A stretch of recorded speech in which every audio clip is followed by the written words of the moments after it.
pandemia española, la gripe española, pues el virus de ese momento, o sea, fue en 1918 y el virus como tal se descubrió en 1933. Aquí a la semana se conocían las 29.000 letras pues, del código genético de los 15 genes del SARS-CoV-2 y todos los días aprendemos y vemos cosas muy importantes y creo que la pandemia nos está llevando a aprender cosas que son muy significativas. Y ahorita cuando hablaba con Fernando que me decía que quería que hiciera un mini resumen, pues hay un mensaje que quiero que se lleven y es, nosotros a partir de abril que alguien me hizo el llamado de atención, Roberto Rivera de Incodol, me dijo, mira este artículo que lo tuiteó Alejandro Gaviria y se acabaron los oxímetros en Bogotá. Yo al principio no le paré bolas, me puse a leer el artículo, hice un artículo en el New York Times que dice cómo la hipoxemia silenciosa está matando a los pacientes de COVID-19, de un intensivista que se llama Richard Levitan. Y este intensivista, que lleva 30 años siendo intensivista, dice que esta enfermedad, a diferencia de otras neumonías y otras enfermedades respiratorias, es muy particular porque los pacientes llegan tranquilos caminando, sintiéndose bien, y les miden la oximetría y tienen 60 o 70, que a él le toca decirle a los pacientes, señor, cuelgue el celular que lo toca intubar, y que los pacientes los intubaban rápidamente, entraban a una espiral descendente y se morían. Pero el paciente nunca se sentía hipoxémico. Después sale otro artículo que dice lo que los médicos hubieran querido saber en el frente de batalla un mes antes. Y dice que se dan cuenta que con 3 medidas muy simples, con acostar al paciente en pronación, con enseñarle a respirar al paciente, una respiración consciente, y con medir el oxígeno y ponerle oxígeno suplementario tempranamente, se logra evitar muchas de las complicaciones de los pacientes. A su vez, Roberto está haciendo una maestría en Big Data y Analítica, y Roberto se pone a mirar los países que van 5 semanas más adelante que Colombia, Estados Unidos, Francia, Italia, Alemania, Asia, y se da cuenta que Alemania tiene la mitad de la mortalidad de los otros países. Y una particularidad es que en Alemania manejan el 95% de los pacientes en casa. Entonces, nosotros revisamos eso, lo llamamos la mesa técnica de Sura, se lo mostramos al equipo de Sura, y totalmente de acuerdo, lo validamos con Marco González y con Estela Navarro, dos intensivistas. Nosotros diríamos, estamos de acuerdo, se lo presentamos al presidente de Sura Colombia, el jefe mío, dijo, ese es el modelo, por ahí nos vamos, compremos 10.000 oxímetros y empezamos a montar ese modelo. Y cuando uno se pone, pues yo me ponía a pensar, la hemoglobina, pues es una molécula tridimensional que cuando se desoxigena, se vuelve pegajosa, se vuelve picuda, se tranca en todas partes. Y por eso es que a todos los médicos nos llega que el COVID no es una enfermedad respiratoria, sino de la coagulación, porque claro, se forman trombos, pero si nunca se desoxigena el paciente, nunca se complica.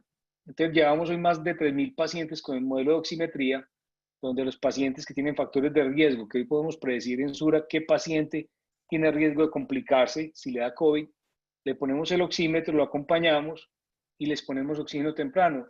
De esos 3.000 pacientes, más o menos 50 se han hospitalizado y han fallecido 2 pacientes de 3.000, que son unos números absolutamente excepcionales, pues. Números, de hecho, inclusive más, antes, por ejemplo, la primera fase, 911 pacientes, de los cuales se habían hospitalizado 11 pacientes. Ninguna unidad de cuidados intensivos. Entonces, eso nos tiene optimistas. Eso lo llevamos a las otras EPS lo están implementando también. Y creemos que este virus nos enseña cosas muy simples, cosas como esas, cosas de, oiga, cómo aprender a respirar, cómo cuidarnos unos a otros, cómo entender pues, que obviamente es un virus que entra por la nariz, pues si nos ponemos una tela que nos pues tape la nariz y como uno ve el virus lleno de picos, pues se tiene que atrancar en esa tela de alguna manera. Entonces, cuando la OMS decía que la mascarilla no servía, pues uno decía, ¿cómo no va a servir? Por supuesto que sirve. Entonces, yo creo que es una oportunidad importante de aprender, de realmente enfocarnos en lo que nos hace falta y lo que no. Pues yo no sé ustedes, pero ya creo que a mí, yo por ejemplo veo que tengo como 12 blue jeans, y ya porque ni todos blue jeans, yo con 2 tengo. Primero que muchos de ustedes estarán en pijama con camisa. Yo por lo menos estoy en pijama de la cintura para abajo, aquí donde me ven. Pero finalmente eso es, Fernando, no sé qué más resumen quieres, pero yo creo que viene una época dura, No, pero igual creo que la vamos a superar y creo que vamos a salir muy bien.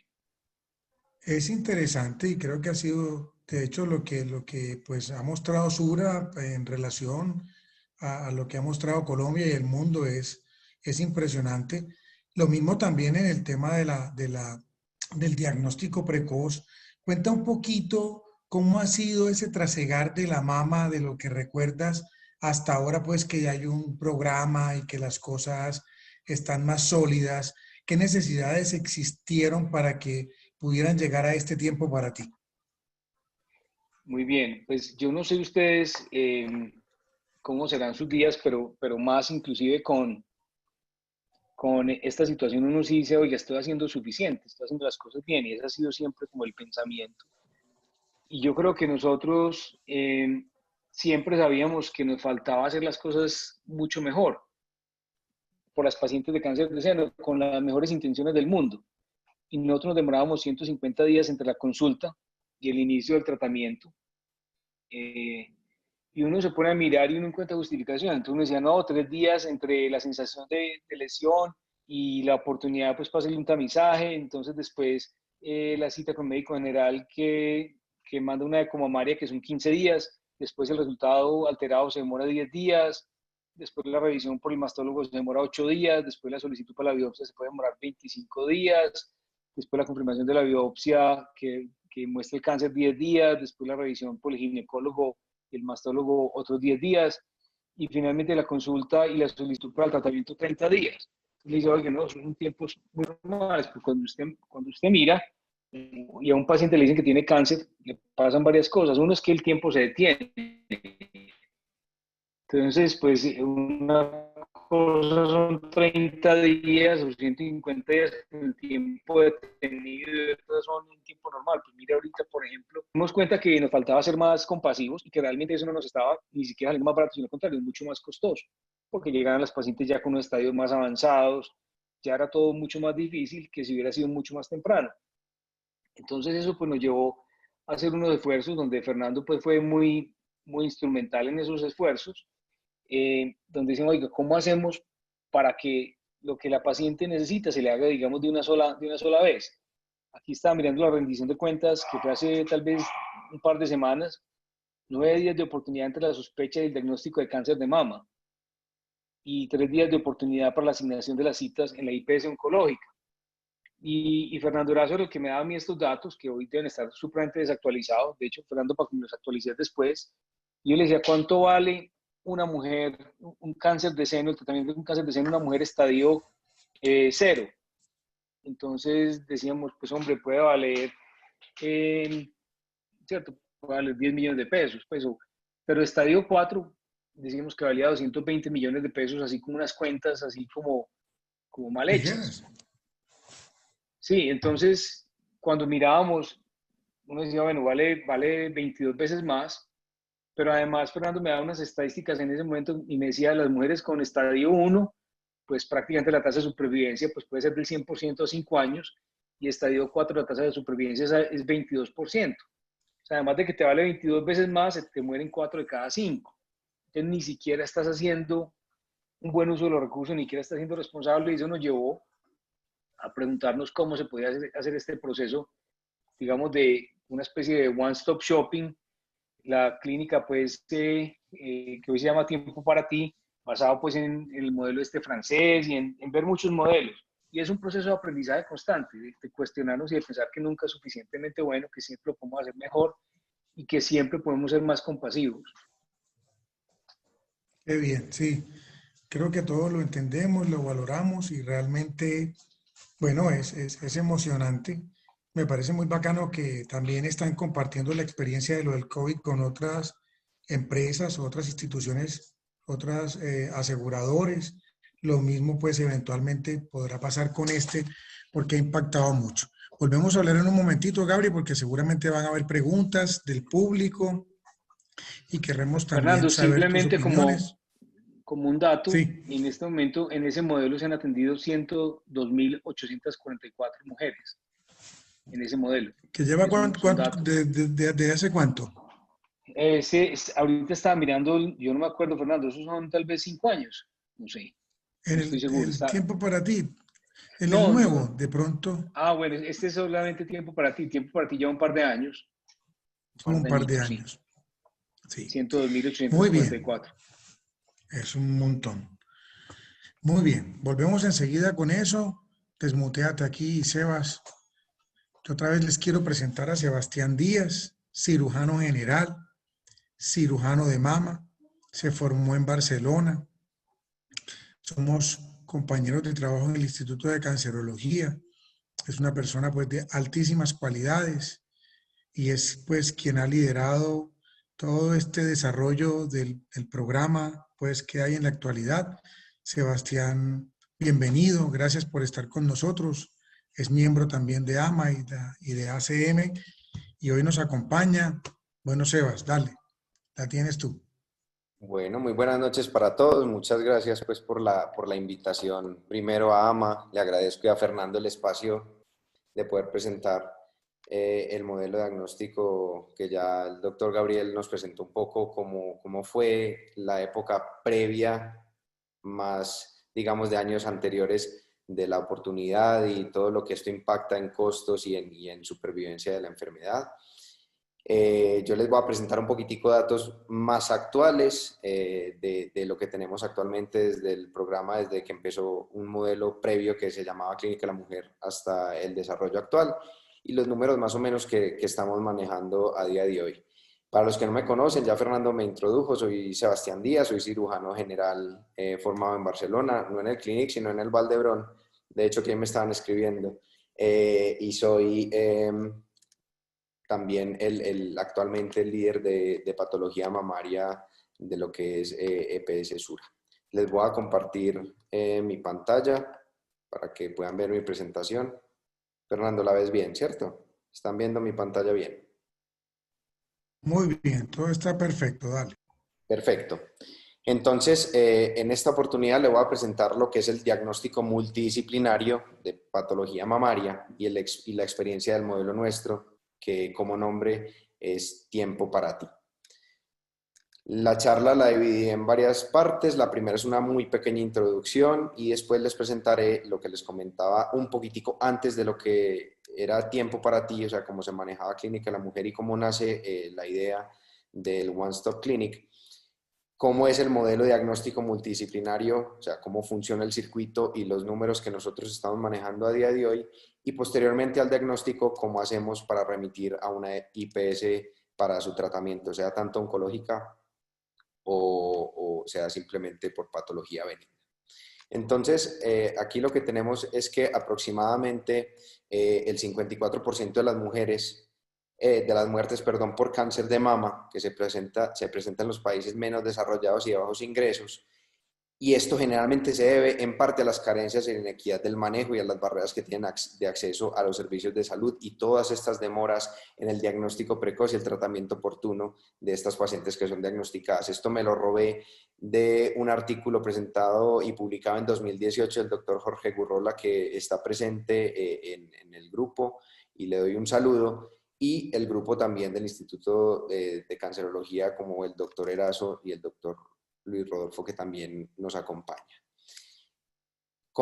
Teniendo en cuenta un poquitico los datos de EPS Sura, EPS Sura es una EPS que se maneja dentro del grupo Sura, que maneja más o menos 3,5 millones de usuarios. La regional principal obviamente es Antioquia por ser una empresa antioqueña, pero también tenemos otros regionales que es Centro, Occidente y Norte. Estos datos son obtenidos desde el informe de gestión del 2019 del grupo Sura.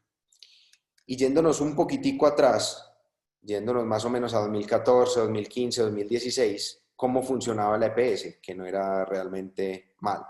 Funcionaba con una base que era Clínica de la Mujer. En Clínica de la Mujer, la paciente simplemente consultaba a su médico, simplemente porque tenía alguna sensación de nódulo o simplemente en un programa de tamización normal. El médico de la EPS, sea generalmente médico general o médico ginecólogo, valora las imágenes y solicita unos estudios. Se realizaban exámenes de mama, o sea, mamografía, ecografía en prestadores externos a la red, y se hacía también esos exámenes, digamos, si derivaba una biopsia dentro del mismo modelo de prestadores externos que tenía contratada la EPS.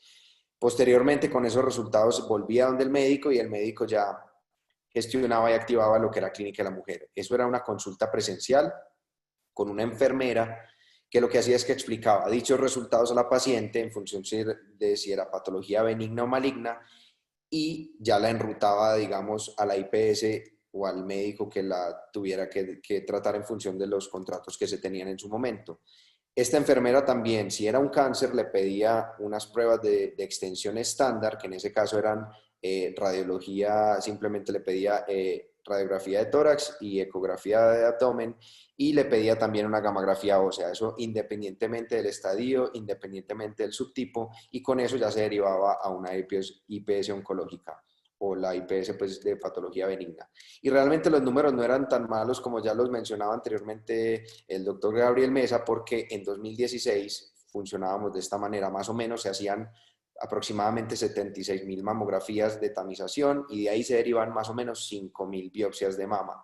De estas resultaban un 20% positivas para cáncer, se detectaban unos estadios tempranos, la gran mayoría, el 63% de los casos, y llevando, digamos, desde que el paciente tenía una sospecha hasta que llegaba a un diagnóstico se manejaban 35 días. O sea que realmente no funcionaba tan mal. Esa época a mí me tocó vivirla y no, de verdad que funcionaba relativamente bien al compararla con otros modelos. Pero en esa misma época, en 2016, en otra parte ya del mundo, ya yéndonos a París, en el Institut Gustave Roussy, de la mano de la doctora Delaroche, publican su experiencia que inicia en 2004 y presentan ya los números del 2012, o sea, todo lo que es 2004 a 2012, presentando como un modelo de una clínica de diagnóstico rápido y presentan sus datos. Ellos presentan 10.800 consultas en 10.600 pacientes. Muy importante que tengan en cuenta este dato porque estos son datos de 8 años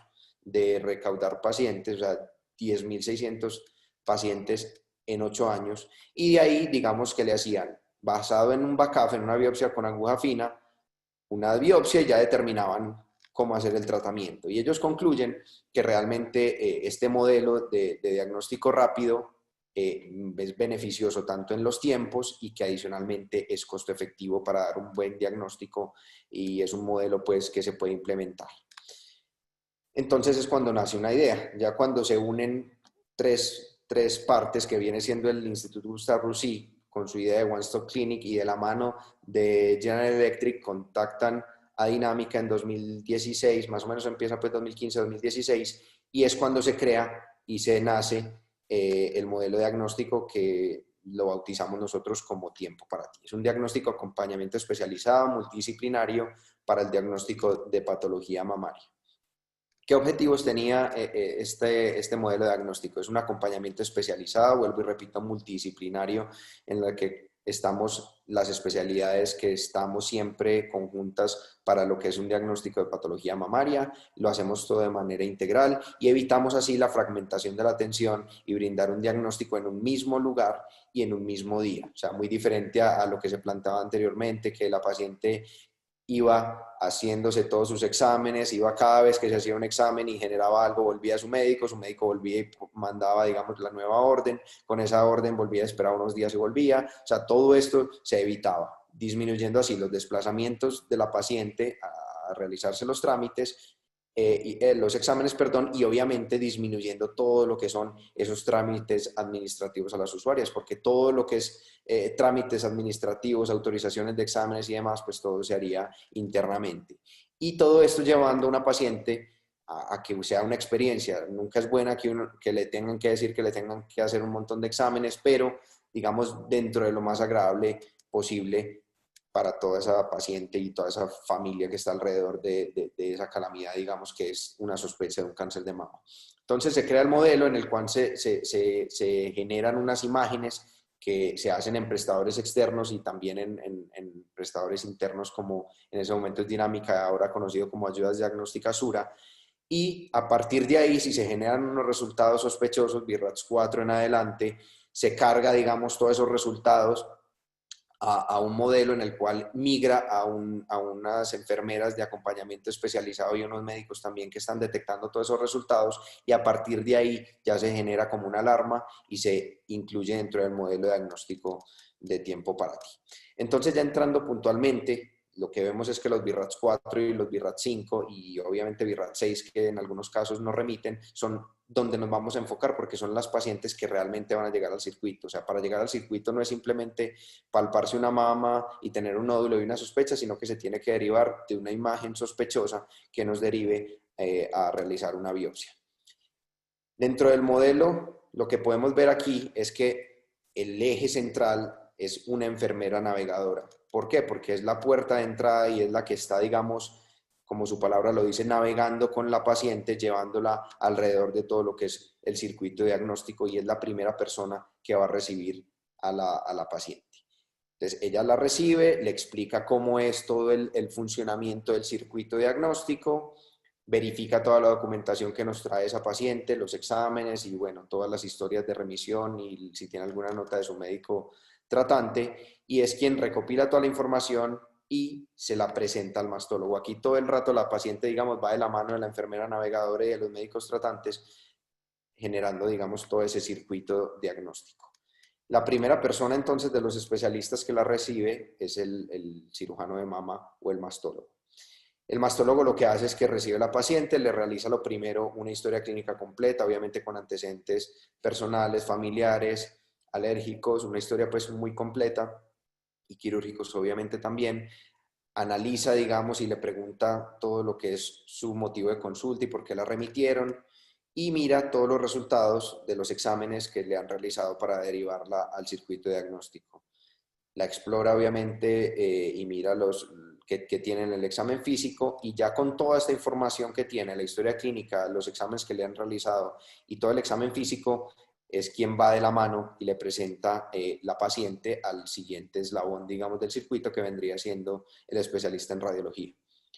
Lo que hacen los radiólogos es que valoran nuevamente la historia clínica y las pruebas de imagen que adjunta la paciente, y se deriva de ahí entonces una necesidad posible de hacer imágenes adicionales. Se puede hacer una mamografía, que contamos pues gracias a Dios con la tecnología más avanzada dentro de lo que es tomosíntesis, inclusive mamografía con contraste, y hacemos también una ecografía de mama y, en el caso de ser necesario, también ecografía de axila. Valoramos generalmente ambas mamas, no solo vamos puntualmente a verificar lo que nos remiten, sino que solemos hacer una valoración integral de lo que son las dos mamas y las axilas, y ahí ya se deriva entonces una necesidad. Muchas veces estamos siempre el cirujano de mama y el radiólogo valorando las imágenes ahí en vivo, y lo que hacemos es que generamos unas biopsias que ya podemos realizar. El modelo diagnóstico, muy importante, está basado generalmente en la biopsia con aguja fina, que digamos que esto es lo que cambia un poco con respecto a otros modelos que se realiza directamente biopsia con Trucut o aguja gruesa. Nosotros nos basamos muchas veces en el BACAF, o sea, todas las pacientes nosotros le realizamos un BACAF, algunas le realizamos un Trucut, y ya lo que es biopsia estereotáxica lo realizamos obviamente con Trucut, eso no harían con BACAF, y lo hacemos, digamos, con un circuito que entra por otro lado aparte. A partir de ahí, que se genera la necesidad ya de la biopsia, pues es cuando llamamos al patólogo, que sería como el tercer eslabón en este modelo diagnóstico, y el patólogo lo que hace es que entra al procedimiento junto con radiología, o sea, está siempre de la mano con los radiólogos, y apoyan, digamos, esa toma de esa biopsia. Ellos valoran directamente la calidad de la muestra, ven si es suficiente o no suficiente, si la ven satisfactoria o no, pues así macroscópicamente, y entonces es el encargado de darnos un resultado inmediato de lo que nos dice el BACAF, obviamente para decir el resultado de la citología, y posteriormente es quien analiza obviamente también en la biopsia Trucut en caso de que se realice. Este resultado, ya cuando lo tiene, el del BACAF, se comenta nuevamente en grupo, se hace como una correlación entre lo que ve el cirujano, lo que ve el radiólogo y lo que encuentra el patólogo, y llegamos, digamos, a esa concordancia, ¿no? Si vemos una lesión de alta sospecha, pues obviamente tenemos que ver que si tenga un diagnóstico por lo menos, y si es de baja sospecha, pues que nos concuerde, porque también hay casos en los cuales tenemos una baja sospecha y nos informan de un cáncer, y nos tenemos que volver un poquitico a complementarle los estudios a esa paciente. Entonces, nuevamente, el mastólogo es la puerta de entrada, digamos, de los especialistas, y también es la puerta de salida, porque ya con toda esta información recopilada es quien habla nuevamente con la paciente y le comunica, digamos, ese resultado. Es quien es el encargado de informarle qué salió en la citología, si es maligna o es benigna, le resuelve sus dudas, le explica muy bien su diagnóstico, más o menos le informa lo que es pues la información que tenemos de diagnóstico, y determinamos un manejo en función de esos resultados. O sea, la derivamos a patología benigna o a patología maligna en caso de serlo, y si es un cáncer, también nos encargamos de hacer la estadificación TNM, porque para nosotros es muy importante de cara a los estudios de extensión que le vamos a solicitar posteriormente a esa paciente para remitirla a la IPS oncológica. Entonces, los números que les puedo mostrar, digamos, a día de hoy, digamos, antes de la pandemia, el corte lo hice al 31 de marzo, precisamente por todo esto del COVID que nos ha cambiado un poquitico los números y llevamos hasta el 31 de marzo, llevamos 1 año y medio de entrar en funcionamiento. Tenemos 6.490 pacientes valoradas dentro del circuito. Y les repito, los números del Gustave Roussy, que son los que tienen el modelo diagnóstico, eran 10.800 pacientes en 8 años. Nosotros en año y medio llevamos 6.490 pacientes, que es un dato que yo veo muy, muy relevante. De esas 6.400 pacientes, hemos reclasificado 1.927. ¿Qué quiere decir reclasificación para nosotros? Pacientes que han entrado con una sospecha de una biopsia, o sea, BI-RADS 4 en adelante, y nosotros, al valorar la historia clínica del cirujano de mama y en muchas ocasiones también realizándoles una ecografía, digamos, de reclasificación, nos damos cuenta que realmente no necesitaban biopsia.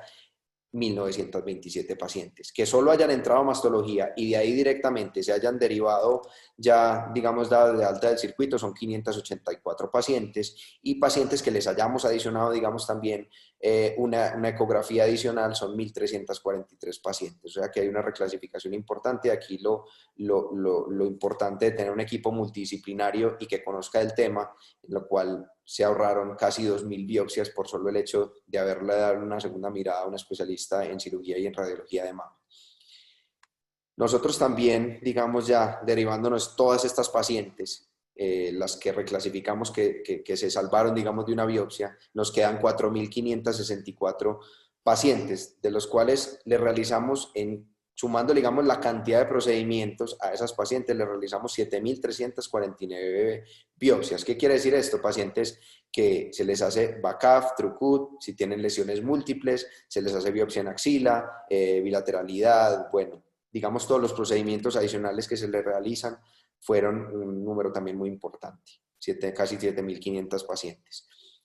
En BACAF podemos ver que se le hicieron 3.539 pacientes y exclusivamente se les diagnosticó y se dejaron solo con un BACAF casi la mitad de esas pacientes, 2.383 pacientes. O sea, a la mitad de esas pacientes no les realizamos un TrueCut, sino que simplemente con el BACAF definimos. La gran mayoría, obviamente, de ellas son patología benigna, porque patología maligna generalmente les hacemos ambas biopsias para tener mayor información, sobre todo de cara al manejo con la inmunistoquímica que con el BACAF. Simplemente nosotros tenemos diagnóstico de maligno o benigno y necesitamos información adicional de cara al tratamiento.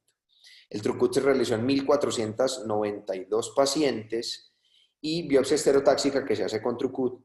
Esta pues, o sea, las que estoy mencionando como BACAF y TrueCut arriba son realizadas guiadas por ecografía, las que menciono abajo son exclusivamente realizadas con estereotaxia y obviamente se hacían con TrueCut. A estas pacientes no se les realiza BACAF. Y encontramos en todas estas pacientes un 15,5% de pacientes con diagnóstico de malignidad, que vienen siendo 1.007 pacientes de todas las que se presentaron al circuito. ¿Cómo está la oportunidad, digamos, ahora de agendamiento al circuito? Que esto es importante. Antes veíamos que llegábamos a 35 días de agendamiento para las pacientes pues, que se les daba un tratamiento. Ahora tenemos una oportunidad de agendamiento al circuito de cara al BI-RADS. O sea, nosotros lo clasificamos cuando son de alto riesgo, BI-RADS 4B o C, o BI-RADS 5, en menos de 48 horas desde que se deriva la sospecha pues, por ecografía o por mamografía y se cita en el circuito, son 48 horas estrictas. Y el BI-RADS 4A, sí tenemos una oportunidad un poquitico mayor, porque esas las catalogamos más de bajo riesgo y estamos a 5 días. Como les repito, esto era época antes del COVID, BI-RADS 4A a día de hoy hemos frenado un poquitico, ha cambiado un poco, pero nuevamente estamos realizando biopsias a las pacientes BI-RADS 4A. Esto se implementó en un circuito, inicialmente era un circuito único, hemos dado varias vueltas pensando cuál era el número ideal, llegamos a un número de 17 pacientes por circuito y no dábamos, digamos, abasto y generamos un doble circuito, o sea, tenemos 2 circuitos de 2 mastólogos, 2 radiólogos y 2 grupos de patología, todos completamente independientes, ambos en la misma sede, y estamos viendo 34 pacientes en la sede de EPS diagnóstica, digamos, de Sura. Hay que tener en cuenta que esto es simplemente hablando del circuito diagnóstico que tenemos nosotros en EPS, también hay circuito diagnóstico en Barranquilla, que está, pues, empezó en este año también y lastimosamente se frenó mucho por época COVID. Implementamos también el mismo modelo de diagnóstico con unas variaciones pequeñas, pero para póliza de Sura, que lo estrenamos también hace poco, hace un par de o 3 de meses, y estamos previstos a abrirlo en Bucaramanga, Cali y Bogotá, nuevamente como a implementar el mismo modelo de diagnóstico que les estoy presentando. De ahí a que se llega, digamos, a una cita, a una IPS oncológica ya con diagnóstico, ocurren más o menos 12 días. ¿Por qué 12 días? Porque se le realiza absolutamente todo lo que son pruebas de estadificación, todas las pruebas de inmunistoquímica que se derivan más o menos para leer un truco 3 días, para resultados de inmunistoquímica otros 3 días y para generar, digamos, las ayudas diagnósticas adicionales por las que se estadifica la paciente en caso de ser cáncer de mama, se está la oportunidad ahora a 12 días. ¿Esto quién lo hace? Lo hace acompañamiento especializado, que es un grupo, digamos, de enfermeras y hay médicos también que reciben toda esta información y con todo lo que nosotros hemos establecido lo remiten a una IPS oncológica de tratamiento. Aquí estoy hablando pues puntualmente del cáncer, pero también enseguida les hablo de la enfermedad benigna. Y nosotros actualmente en Medellín tenemos las pacientes de oncológicas se tratan en el Instituto de Cancerología de la Clínica Las Américas, en Clínica Vida y en la Clínica Sommer de Río Negro, y en Barranquilla en la Clínica Porto Azul y el Centro Cancerológico del Caribe.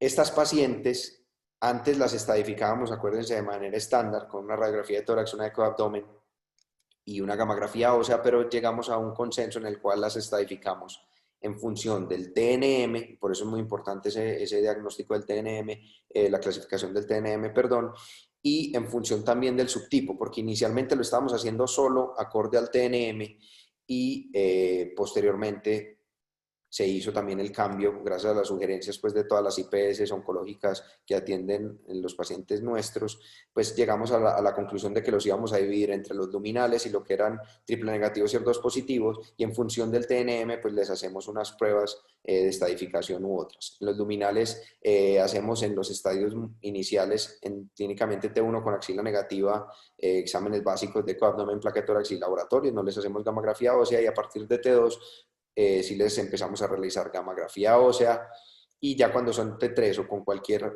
con axila positiva, por ejemplo, les hacemos ya estadificación con gamografía y tomografía.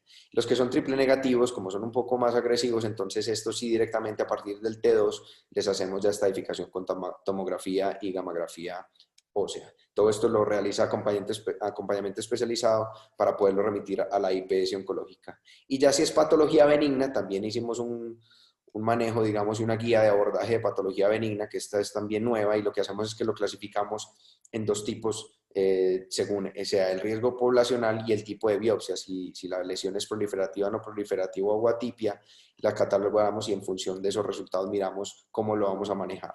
Inicialmente cuando son de bajo riesgo los hacemos con médico general y le hacemos un seguimiento con imagen 2 años, y después ya cuando es riesgo medio ya entra ahí en función el ginecólogo por 2 años más, y si hay estabilidad hicimos un desescalonamiento y lo pasamos a medicina general, y cuando son lesiones proliferativas de riesgo medio o riesgo alto ya los maneja más bien el mastólogo, y en función de la estabilidad o no se remite a ginecólogo, y ya cuando son atipias lo manejamos directamente en IPS oncológica, porque nos damos cuenta que si se manejaba por patología benigna, nos encontrábamos frecuentemente carcinomas in situ que tenían que ser remitidos nuevamente a IPS oncológica, y entonces preferimos más bien directamente las atipias remitirlos a IPS oncológica para manejo y tratamiento.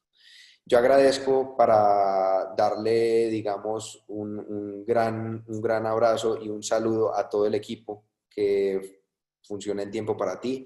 Aquí solo pude mencionar a los especialistas, está el grupo de mastología, de todos los radiólogos y de patología, pero no quiero dejar tampoco atrás a todo lo que es el equipo de acompañamiento especializado que está tanto antes como después del tratamiento, todas las auxiliares, citopatólogos, enfermeras que están ahí, las navegadoras que son fundamental, como ya lo pueden ver, y de verdad que ha sido una experiencia muy gratificante, hemos tenido muy buenos resultados, las calificaciones de las pacientes siempre son excelentes y solo hemos recibido muy buenos comentarios y muy buenos resultados, y yo creo que en el futuro quedamos en deuda de presentar realmente todos nuestros datos de cara a lo que es ya resultados oncológicos y posteriormente mirar ya supervivencias con cómo hemos podido impactar con esto, pues no solo satisfacción al cliente, sino que realmente hemos impactado posiblemente en lo que es supervivencia libre de la enfermedad.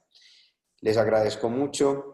Cualquier duda que tengan, estoy pendiente, me pueden escribir, llamar o directamente en el Instagram, que la cuenta es abierta. Y le agradezco a Ama el espacio y estoy atento entonces a cualquier duda que pueda surgir en la charla. Muchas gracias.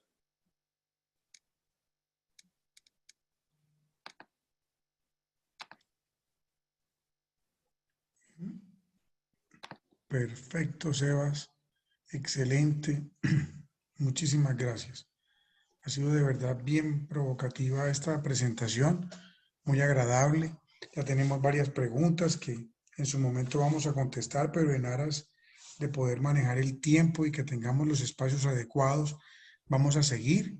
Vamos a seguir ahora con el doctor Rodolfo Gómez, Luis Rodolfo Gómez, director médico de la Clínica Las Américas. Una persona con una amplísima trayectoria en la oncología nacional y sobre todo antioqueña, un investigador, ahora ahora no, ya desde hace casi más de 5 años, que el instituto pues venía con una fuerte propuesta de investigación y ahora con la unión al MD Anderson, con muchos estudios por mostrar. La idea es que el doctor Rodolfo Gómez nos hable sobre el impacto que él percibe de todo esto que logra tener un paciente más a tiempo en una unidad de oncología y cómo esto pues puede generar unas ventajas. Para empezar a dialogar con el doctor Gómez, voy a compartir primero algo que hicimos hace un tiempo y se está compartiendo bien, ¿cierto? Sebas, Sí, ¿me cuentas? sí, se comparte bien, sí, pero. Se comparte bien, pero estamos al final aquí. Vamos a empezar a mostrar esto. Esto fue en noviembre del 2015. Como decía Gabriel Mesa al principio, pues ya son 100 y pico mil de pacientes, porque esto, pues cuando empezamos a trabajar los asuntos de la mastología en EPS Sura, pues que yo siempre he trabajado es con la regional, en asesorías con la regional, esto ya tiene más de 12 años.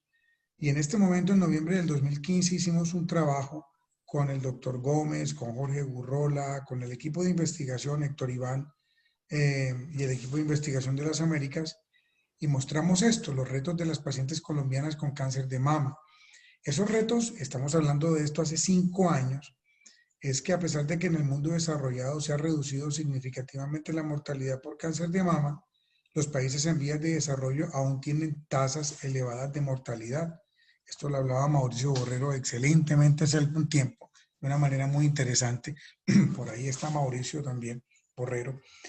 Y decíamos que las nuevas moléculas reducen modestamente la mortalidad por cáncer de mama. Esto pues puede ser controversial, pero la reducen modestamente en relación a tener una paciente con un diagnóstico temprano. Gabriel hace un momento comentaba lo del tema del impacto económico, un trabajo de Sandra Angulo, que una persona que trabajó en EPS Sura, luego fue a trabajar a la seccional de salud, y Sandra hizo un trabajo hermoso, lo recuerdo, en el que mostraba esos datos que contaba Gabriel, como un estadio 4 podía costar 20 y 30 veces más que una paciente que venía con un diagnóstico en un estadio temprano. El diagnóstico temprano logra una reducción mucho más impactante que cualquier otra terapia descrita en la mortalidad y por supuesto también en los costos. Esta diapositiva no se acuerda Gabriel Mesa.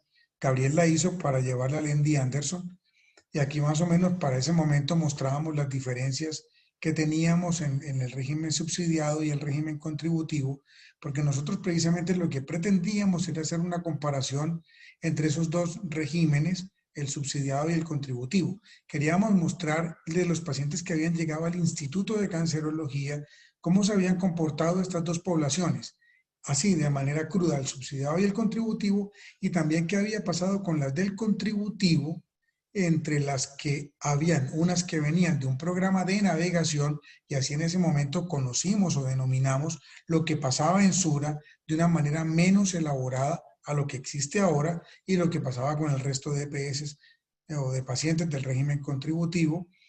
Y pues nuestras generalidades es que en Colombia los pacientes acceden desigualmente a los servicios de salud, la calidad no es homogénea, esos programas de navegación que están enmarcados dentro de un derrotero del Ministerio de la Protección Social son estrategias que mejoran las rutas y los accesos a los servicios de salud y que definíamos que había un programa de navegación o algo llamado programa de navegación entre EPS Sura y en aquel momento el IDC, ya luego vino Clínica Vida, luego vino Sommer, ¿cierto? Y otras IPS para evaluar pacientes con cáncer de mama. Entonces, aquí viene este estudio. Aquí le doy la entrada al doctor Luis Rodolfo Gómez, que él puede ya abrir su micrófono. Hola Rodolfo, muchas gracias por acompañarnos. Buenas noches a todos. Fernando, muchísimas gracias por la invitación. Sí, en realidad esto empezó hace bastantes años con algo que para nosotros, oncólogos de las diferentes áreas quirúrgicas y clínicas y los de radioterapia, se volvió muy obvio, y es que el manejo de las enfermedades neoplásicas debe ser un manejo integral, interdisciplinario y multidisciplinario, en el que intervienen varias disciplinas en una forma ordenada para obtener mejores resultados. Eso es muy lógico y lo hemos ido aprendiendo tal vez con un poquito de sangre. Y en ese momento, para 2012 más o menos, 2010, 2012, empezamos a ver que había mayor receptividad de algunas aseguradoras en buscar tener un mejor orden para tratar sus pacientes o para tratar las pacientes. Todos sabemos, y ha sido y es motivo frecuente de discusión, la fragmentación de los pacientes en el sistema de salud colombiano. Y en esa época era mucho mayor, y empezamos a lograr entre todos, lograr cambiar el chip de desconfianza mutua, y encontramos para esa época con EPS Sura una colaboración y una comprensión de empezar a ver cómo se hacía esos programas que llamábamos de navegación. En realidad, pues comparado con la teoría actual y con el programa que mostró Sebastián, esto de navegación era andar en chalupita con remitos. Entonces era algo se navegaba, pero era muy temprano. Se empezó a buscar o a hacer un manejo integral en que los pacientes se tomaban, los tomaba la clínica de la mujer, y esa clínica de la mujer que tenía su enfermera que hacía su parte de navegación, se encargaba esencialmente de recibir las pacientes con una mamografía alterada, hacerles tomar la biopsia y remitir tempranamente la paciente a la IPS, al Instituto de Cancerología. Se le hacía una evaluación temprana, bien fuera por mastología o bien fuera por oncología clínica, dependiendo de los estadios, y se le hacía la solicitud para los exámenes de evaluación de extensión. Esos exámenes de evaluación de extensión, entonces habría que mandarlo nuevamente a esa enfermera navegadora que nos colaboraba para hacerlo de una forma más rápida y tratar de bajar esos días que mencionó ahora Gabriel, con el que habíamos empezado todo de entre 35 y 50 días, y logramos bajarlo, como mencionaron también, por los lados de los 15 días, que era un logro enorme, ir bajando los tiempos de atención de esos pacientes, ir buscando que hubiera un manejo integral y ordenado, siguiendo protocolos de los pacientes con cáncer de mama. Para demostrar la bondad de eso, quisimos comparar cómo le iba a las pacientes, como mencionaba Fernando, de los dos regímenes, con las diferencias que tienen, y en esa época eran tal vez más marcadas las diferencias, el contributivo y el subsidiado, y de otras EPS del contributivo que todavía seguían más fraccionadas en las atenciones. Estas pacientes eran pacientes las que comparamos, tanto de Sura EPS como de las otras EPS, eran pacientes que todo el tratamiento se había hecho en el instituto. No tomamos pacientes que, por ejemplo, si hubiera hecho la cirugía en una IPS diferente, fueran remitidas al instituto para la quimioterapia y a otro lugar para la radioterapia o cualquiera, todas las mezclas que ocurría, sino simplemente todas las que únicamente estaban remitidas al instituto. Entonces teníamos tal vez dos diferencias que podríamos ver, y era la velocidad del diagnóstico inicial, la eficiencia del programa de tamizaje que tuviera la aseguradora y ese tiempo que iba entre el diagnóstico y el inicio del tratamiento. ¿Sería que eso iría a impactar de alguna forma los desenlaces que para uno son importantes?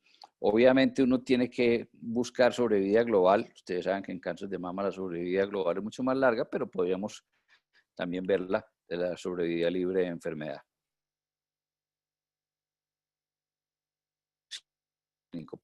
De acuerdo a los pacientes, si estaba paciente navegada en chalupa o no. Entonces, continúa Fernando.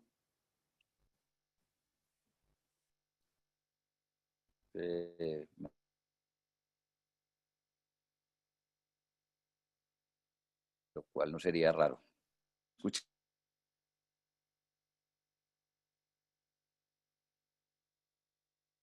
¿Aló? Sí, hola. ¿Aló? Sí, hola, Rodolfo.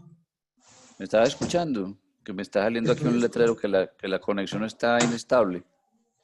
No, Bueno, pero te estamos escuchando listo. perfectamente. Entonces, Si se oye bien. Voy devuélvete.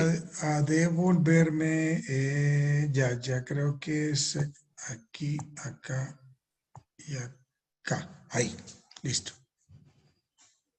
Ahí. Bueno, entonces esa fue el número de pacientes. Para esa época tomamos una muestra de 2.729 pacientes que teníamos del régimen contributivo 2.300, del régimen subsidiado 385. El programa navegado, que era el programa que hacíamos con Sura, fueron 1.257 pacientes. Pacientes no navegadas del contributivo, 1.087, y pacientes no navegadas del subsidiado, las 385. Lo importante, simplemente,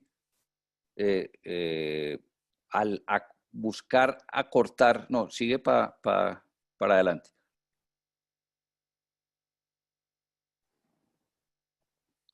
Entonces, esta es la metodología estadística que se usó. Eso Fernando nos puede ayudar si es, pero lo importante es lo que nos encontramos, que era demostrar lo que, comillas, era muy obvio, y es las diferencias que existían hasta en la sobrevida a un seguimiento tan corto, se empezaba a ver a 34 meses. Si ustedes ven la curva de sobrevida, se empieza a separar de forma temprana entre los navegados del contributivo, que es la parte verde, la que está en el corchete verde, y los no navegados del contributivo, que tenía hazard ratio de 1,6 sin cruzar la unidad, y era mucho mayor los navegados del contributivo, o sea, EPS Sura, contra los no navegados del subsidiado, que la hazard ratio estaba en 2,5. O sea, la sobrevida en una forma temprana con maniobras de navegación muy sencillas, vuelvo a decir con todo respeto, de chalupa, era importantísimo en una forma temprana para impactar sobrevida en este grupo de mujeres. Dame la otra, Fernando. Lo mismo ocurría con la sobrevida libre de enfermedad a 32 meses. Igualmente, los navegados de la EPS Sura tenían una hazard ratio superior y mucho mayor la comparación entre los navegados de la EPS Sura con los no navegados del régimen subsidiado. Dame la otra, Fernando. Y esto también es importante. Vean cómo la frecuencia de estadios tempranos era mucho mayor en los navegados Y los ganglios negativos también eran mucho más frecuentes en los navegados. O sea, esas dos maniobras que les mencioné iniciales, hasta que la EPS tuviera una preocupación real por hacer tamizaje temprano y porque a la paciente que se le haga la mamografía y que sea anormal, se le haga una biopsia en forma rápida y que la que dé anormal sea remitida en forma rápida, esas aparentes maniobras tan sencillas cambian en forma importante la forma como se presenta, los estadios en que están, con todas las implicaciones que ya mencionó Gabriel de costos y las implicaciones que ustedes están viendo de resultados de desenlaces en salud. Dame la siguiente. Igualmente, la posibilidad de cirugía, del tipo de cirugía. Acordémonos que para el 2015, 2012, 2015 era mucho más aceptado o mucho más buscado hacer las cirugías conservativas que hacer las mastectomías. Entonces, para ese momento, el desenlace que más buscábamos era hacer cirugía conservativa y ustedes ven cómo en la barra azul son más frecuentes si usted navegaba al paciente que las pacientes con mastectomía, que eran más frecuentes en las pacientes que no eran navegadas. Dame la siguiente, Fernando. Entonces, ¿qué podemos concluir de este trabajo de observación tan sencillo? Que definitivamente si uno hace maniobras organizadas para tratar de hacer una detección temprana de los casos de cáncer de mama, y esto se conecta en forma rápida con un tratamiento adecuado, uno puede tener mejoría clínica y estadísticamente significativos, tanto en la sobrevida global como en la sobrevida libre de enfermedad, aún con seguimientos muy cortos. Y que hubo también unas frecuencias importantes en las variables clínico-patológicas, en la cirugía conservadora, etcétera, etcétera, cuando se aplicaba un programa de navegación muy sencillo. Entonces eso nos podía servir de una ayuda para poder ayudar a resolver las disparidades evidentes en nuestro sistema de salud, evitando la fragmentación, mejorando los desenlaces. No podemos decir que hayamos mejorado la calidad de vida. En realidad, se lo dejo a los mastólogos y hay un impacto muy grande en la calidad de vida de mastectomía de cuadrantectomía versus mastectomía, pero sí nos indica que los beneficios de esta navegación son importantes en desenlaces más fuertes o más duros, como son la sobrevida global y la sobrevida libre de enfermedad. Eso simplemente era lo que les quería comentar de la experiencia que nosotros vimos con los programas iniciales con los que empezó toda esta historia. Fernando.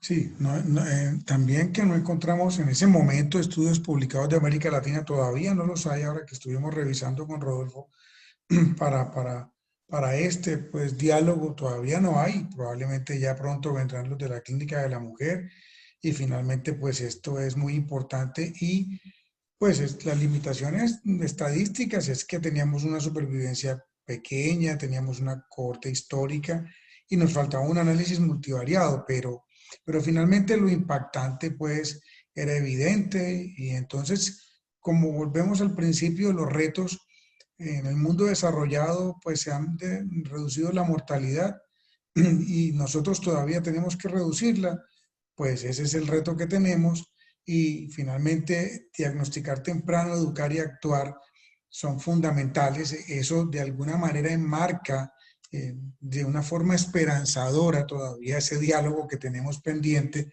sobre qué hacemos, tamizamos o diagnosticamos. Bueno, lo ideal es hacer ambas, pero las dos opciones son importantes.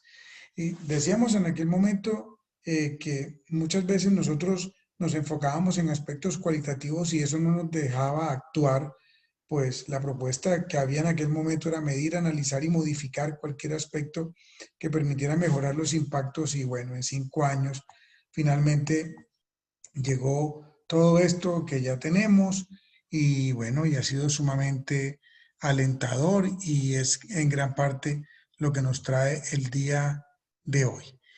Bueno, yo creo que en este momento hemos hecho un diálogo pues muy interesante sobre una cantidad pues de aspectos fundamentales que nos permitan entrar en el contexto de todo lo que tenemos. Ya tenemos pues un chat muy activo. Había varias preguntas, yo quisiera recoger algunas. Por ejemplo, aquí nos habían preguntado el doctor Diego Hoyos. Él había hecho una pregunta que ya el doctor Jorge Castaño ha contestado, pero Sebas, él dice que básicamente si con BACAF se descarta patología mamaria. Yo recuerdo que cuando teníamos el diálogo previo, cuando se hablaba con la gente que nos trajo la experiencia del Gustave Roussy, alguna vez que fuimos también con los de General Electric a otros países a hablar de este asunto, ese era un tema que generaba mucha controversia y la sigue generando. ¿Cómo han manejado eso? ¿Cómo ven ese tema? Esa pregunta sí es muy importante, Fernando, porque como yo les dije, el modelo discrepa un poco y yo creo que ha sido como la parte donde más genera discusiones es en el diagnóstico exclusivo en muchas pacientes netamente con la biopsia con aguja fina. Pues yo creo que para esto depende de muchas cosas. Primero es tener, obviamente, un gran equipo de citopatólogos que no es fácil de conseguir. Nosotros, gracias a Dios, tenemos, digamos, un muy buen equipo basados principalmente en el doctor Jorge Castaño, que ha respondido ahí, y las otras patólogas y patólogos del equipo que están formados en citopatología y nos han dado una altísima confianza, no solo pues por el tema como nos hemos ido desarrollando nosotros, porque hemos ido creciendo juntos, sino porque también tenemos los datos que, como les digo, esto está pendiente de hacer una publicación que también está en cabeza del doctor Castaño, quien está ya redactando pues como todos los números que tenemos a día de hoy, y tenemos un valor predictivo positivo del 99.3%, o sea, realmente hay una altísima concordancia entre lo que es el BACAF y el TrueCut, y realmente hemos tenido la pregunta de los falsos negativos, o sea, cuando tenemos muestra insuficiente o falsos negativos, siempre van de la mano o con un nuevo BACAF, y si es de alta sospecha, generalmente lo confirmamos también con un TrueCut, o sea, muchas veces van de la mano el BACAF y el TrueCut. Nosotros, casos, digamos, de falsos positivos del TrueCut, del BACAF, perdón, hemos tenido unos cuantos, como les digo, muy pocos, los contamos en la mano, y al revés también, o sea, tenemos unos falsos negativos del BACAF muy bajitos, y de hecho yo recuerdo un par o tres de pacientes que nos ha salvado de hecho el BACAF, o sea, pacientes que teníamos imágenes de sospecha, BACAF positivo, TrueCut negativo, me acuerdo una muy puntualmente de necrosis grasa, repetimos el TrueCut nuevamente necrosis grasa, y como el BACAF había salido positivo, le hicimos una cuadrantectomía diagnóstica y finalmente resultó siendo un cáncer de mama, o sea que inclusive nos sentimos súper apoyados por el BACAF. Obviamente hay que tener un equipo muy fuerte en citopatología, y yo te digo, yo al principio también era un poco como pendiente, yo he sido pues muy reactivo como con todo esto, y he estado como digamos más abierto a valorar la opción del BACAF, y porque yo como me formé en España tenía un poquitico más ese concepto, y realmente ahora que tuvimos una época, por época COVID, que no contábamos con BACAF sino netamente TrueCut, me sentía a medias, o sea, me hacía falta tener ese reporte inmediato de lo que es el BACAF, y sobre todo que, como te digo, con tener esa respuesta ese mismo día es yo creo que la esencia del circuito. Sí, aquí la doctora Gloria desde Ecuador. Hola, doctora Gloria, nos pregunta que si se tienen datos de falsos negativos o muestras insuficientes de las biopsias por aguja fina. ¿Tienen ya todavía ¿tienen ya consolidados unos datos o aún no podríamos dar un dato No, digamos que estamos preciso? validando bien esos datos, pero como le digo, tenemos un valor predictivo positivo muy alto, o sea, 99,3%, falsos negativos muy bajito, un valor predictivo, todos esos datos, como les digo, los estamos analizando, a ver cómo los publicamos, pero realmente la concordancia es altísima, y como les digo, es un apoyo adicional muy bueno, y no solo nos basamos, digamos, si tenemos una patología maligna, no solo nos basamos en el BACAF, sino que si necesitamos el apoyo del TrueCut, también lo hacemos, o sea, la una no es excluyente de la otra. De hecho, yo Sí, lo veo más como un complemento de la otra. sí, básicamente cuando existe pues una sospecha de cáncer van a TrueCut, sí, porque de todas formas montan en el Sí, TrueCut y montan los receptores hormonales, el HER2, ¿cierto? Eso lo están validando en la parafina y en el Trucut. Mauricio Borrero, que sigue, pues sigue ya pues está que se monta en la bicicleta, pues el hombre, ya está súper recuperado. Mauricio cuenta que aquí que hay pacientes con cáncer, esto es muy importante, especialmente las más jóvenes, con masas palpables, cuyas imágenes quedan en B3. Y entonces, que si se ha establecido algún mecanismo para que estas pacientes accedan a tiempo para ti, porque tiempo para ti, por lo que has explicado, ingresa a las B4 y las B5, pero eventualmente las que tienen una clínica, las que tienen un sangrado por el pezón, las que se les hundió la areola y el pezón, esas pacientes, ¿cómo podrían ingresar al modelo? Muy buena pregunta para Mauricio. Espero que esté ya muy recuperado de su calamidad en la bicicleta. Lo siento mucho, Mauro, y esa pregunta es muy buena. De hecho, nosotros la estamos discutiendo y es real que las pacientes BIRAT3 también acceden al circuito. ¿De qué manera pueden acceder? O sea, las pacientes, no todas las BIRAT3, sino las pacientes que tengan sospecha porque tengan algún signo clínico, por ejemplo, masa palpable, que ya digamos nosotros la clasificamos, la escalamos un poquito porque al ser masa palpable, posiblemente reciente aparición en pacientes jóvenes, le hacemos. Esas muchas veces, la gran mayoría, simplemente con un backup, salimos con un diagnóstico. Si es patología benigna, tiene pinta pues de un nodulito circunscrito, bien definido y demás, nos quedamos solo con un backup.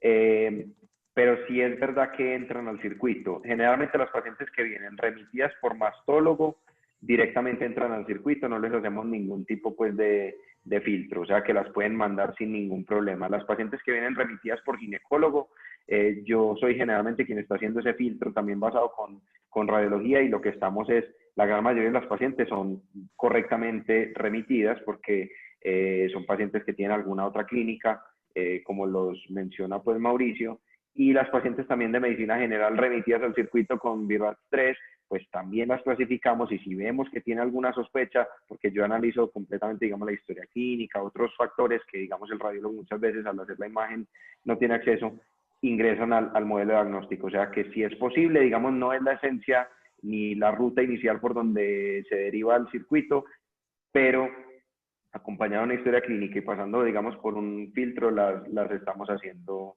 entrar al circuito.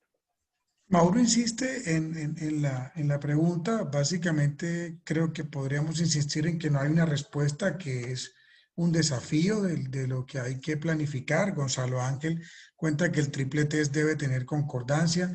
Es un reto para tiempo para ti, porque esta situación existe y estaremos como muy atentos a cómo lo siguen desarrollando. El doctor Jorge Castaño cuenta pues que hay 2 años de funcionamiento, cómo se ven las IPS oncológicas. Bueno, ya Rodolfo lo planteaba con la experiencia previa. Es una experiencia indudablemente maravillosa y creo que se aprecia, pues, que es bastante importante. Jorge Gurrola nos trae una pregunta, por ahí debe estar Gabriel. Le voy a hacer esta pregunta a Gabriel sin pretender. Hola, Gabriel, que no te veo cerquita. Activa tu cámara, porfa, si eres tan amable. Ahí te vi. Pregunta el doctor Jorge Gurrola, que es epidemiólogo clínico, es un doctor en epidemiología y además es el asesor epidemiológico de AMA. Tiene un cargo ahí, pues. El doctor Jorge Gurrola dice, ¿cuáles son las proyecciones de reducción de carga de la enfermedad del nuevo programa de navegación de Sura en 5 y 10 años? Entendemos que no debe haber un número exacto, pero ¿cómo lo percibes tú? ¿Crees que con lo que se ha implementado, con lo que han tenido desde Frailes, esto va a generar un impacto importante? Pues es de esas cosas que digamos, que uno podría pues ponerse a decir que los estudios econométricos muestran esto y aquello y lo demás allá. Pero lo primero es que el único camino ético que tenemos es hacerlo. O sea, no hay otro camino ético distinto a lograr buscar una atención rápida, integral y completa de las pacientes para disminuir pues el sufrimiento, pero que además basados en la cuádruple meta: mejores resultados en salud, que producen más satisfacción a un menor costo, con mayor satisfacción de los profesionales. Cada vez se muestra que es el camino. Entonces yo no tengo, pues digamos que no tengo una proyección como la que le está preguntando. ni la hemos hecho ni creo que la vamos a hacer. Pues, ¿por qué? Porque finalmente pues uno sí podría decir, hombre, vamos a mirar si esto realmente es costo efectivo, y como yo digo, pues no hay otro camino distinto a hacerlo bien. Entonces, pues para tal vez un poquito de decepción, doctor Burrola, es que no tengo la respuesta, y digamos que no funcionamos así porque creemos que es el único camino costo efectivo, que además es el único camino ético. Perfecto. Gabriel, yo te quiero hacer una pregunta. Hubo un momento en Sura en el que algo cambió, yo quisiera que lo explicaras cuando dijeron el paciente quedaba en el centro de todo. Básicamente ese es un cambio filosófico, pero ¿eso qué significa? Sí, voy aquí a apagar una luz que está como muy fuerte, esta luz. Sí, ese fue un cambio importante porque nosotros de hecho veníamos diciendo desde años atrás que queríamos poner al paciente en el centro, y lo decíamos, pero digamos del dicho al hecho, pues hay mucho trecho, y el hecho de decirlo, pues no hacía que pasara, y nos dimos cuenta que de hecho el modelo de operación está, digamos, con tres patas: procesos, personas, tecnología e infraestructura. Contiene el modelo, o está contenido por el modelo de atención en salud, que está contenido por el modelo de servicio y está contenido por el modelo de negocio. Entonces, por no decir simplemente una declaración que queremos poner a la persona en el centro, pues no es suficiente. Tienes que empezar por el centro de la cebolla, que es el modelo de operación, es decir, que los procesos estén centrados en las personas, que los mismos empleados y colaboradores estén centrados en las personas y la tecnología esté centrada en las personas, y a partir de ahí sí puedes empezar a garantizar que lo otro esté conectado: el modelo de atención, el modelo de servicio, el modelo de negocio. Después lo que pasó era que cuando uno dice eso, la gente dice, no, es que si haces eso te quebras.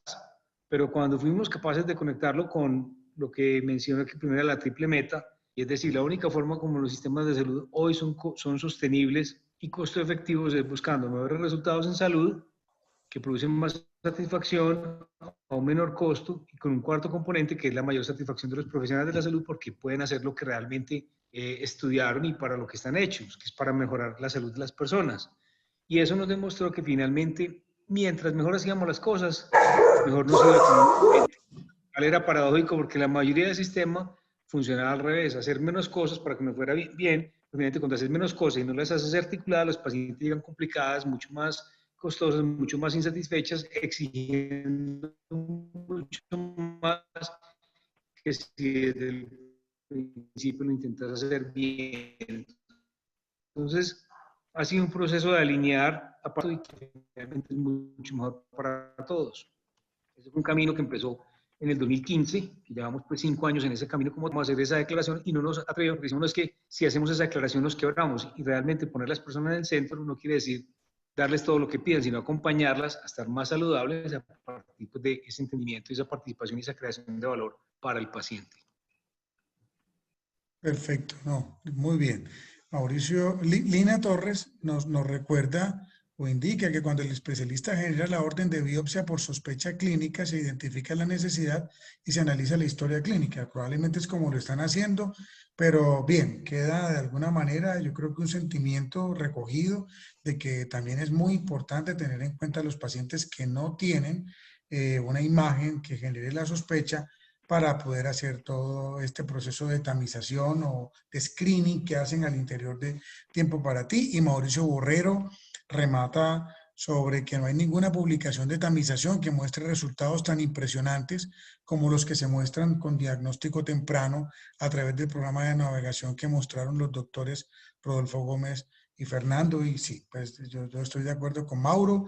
Finalmente no generemos una carga pues de esto, porque esa es una saga que sigue, pero es muy interesante. Sebas, claro, cuenta. Yo te pido, no, es como porque veo que Mauro todavía como que insiste con lo del BIRAT 3. O sea, yo creo que debería quedar claro es, pacientes directas que entran al circuito son BIRATS 4 en adelante, pero BIRATS 3 no quiere decir que tiene la puerta cerrada, no. BIRATS 3 acompaña, digamos, de una historia clínica, como les digo, si lo remite directamente un mastólogo, ni las miramos, ni les hacemos ningún filtro, porque obviamente el criterio clínico es muy importante, por alguna razón la habrá remitido. Yo el primero en que he tenido que remitir pacientes de BIRATS 3 al circuito.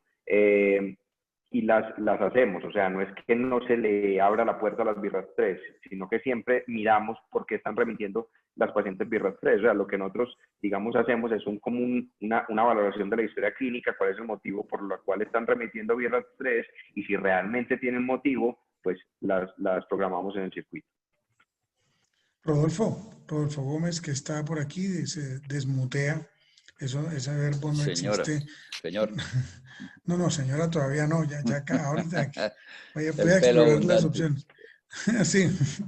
Ve, Rodolfo, ¿qué quisieras, digamos, comentar como de pros y contras? O sea, si encuentras algunos de esta situación en la que un paciente llega a una unidad de oncología tan rápido, pues ya no son 150 días, ya son más poquitos. ¿Qué te parece bueno? ¿Qué te parece que pudiera mejorar de toda esta carrera? Desde No, la perspectiva de la IPS oncológica. contra ninguno. Como dice Gabriel, es evidente que todos tenemos la misma meta, todos estamos buscando mejorar los desenlaces de los pacientes, darle mejor salud al paciente, tener satisfacción para el paciente, satisfacción para el médico, satisfacción para el sistema. Eso es meta de todo el mundo. Contra yo no le veo ninguno. Quiero hacer mucho énfasis, pero esa es mi forma de pensar. Los que me conocen un poquito más saben mi aversión, entre comillas, a la mamografía como tal, en el sentido de que lo beneficioso que tiene ese programa que mencionaba Mauricio, no es lo importante de la tamización es que sea una política y que sea un programa coherente y engranado. Las mamografías solas no sirven para nada, la mamografía de ocasión eso no sirve para nada, eso no reduce nada.